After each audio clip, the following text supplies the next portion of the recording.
So let me ask you this, John Hunsucker. When you have a case where a defendant, him or herself, calls 911, it's like having them a bit on the stand, because so often they don't take the stand in their own defense when it comes to a murder trial. Does a 911 call help or hurt a case, or is that just not a question that one can answer? It can go both ways. And what we lose track of is also sometimes it could be the victim of a crime calling. I actually won a case because the jury said in a domestic abuse case that they didn't think the victim would be that calm on the 911 tape if she'd just been beaten. And that was interesting because we talked about Facebook earlier. We don't know what jurors are going to look at or pick out. In that particular case, I was a little surprised afterwards talking to the jury that that was a huge issue for them. And I thought it would have been one of the other issues we argued. Let me ask you something else, though. The whole issue of leaving the scene. The 911 operator, I don't know if she's a boater, but I am, and I know you are.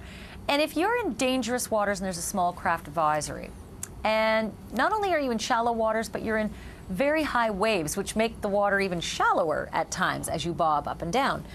There is a very logical explanation for saying, I need to get out of here, I need to get off the phone, I need to get out of here. I'm in dangerous water, I need to get out of here.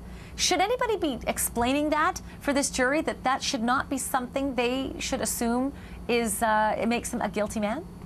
Well, I think that the defense will bring that out, and I want to back up a little bit because something was said earlier that I think is very important to point out is the comment was made that you smelled alcohol, so you must be loaded up. And I think it's important to point out that alcohol itself has no odor, and it's not illegal to drink and drive. It's only illegal to drink too much, to the point that it impairs your ability to operate the motor vehicle, or you're over a .08. So just because he smelled of alcohol does not mean that he was over the limit or under or impaired. But he failed the field sobriety test when they did it upon arriving at his boat and conducting it there at that scene. He failed that field sobriety test. Well, it's not a pass-fail test. What that particular test they did, and yeah, I'm an instructor on field sobriety tests. I think they're junk. It amazes me that we use them at all and that they're allowed in courts. And a lot of states they're not allowed in because they don't pass a scientific reliability test.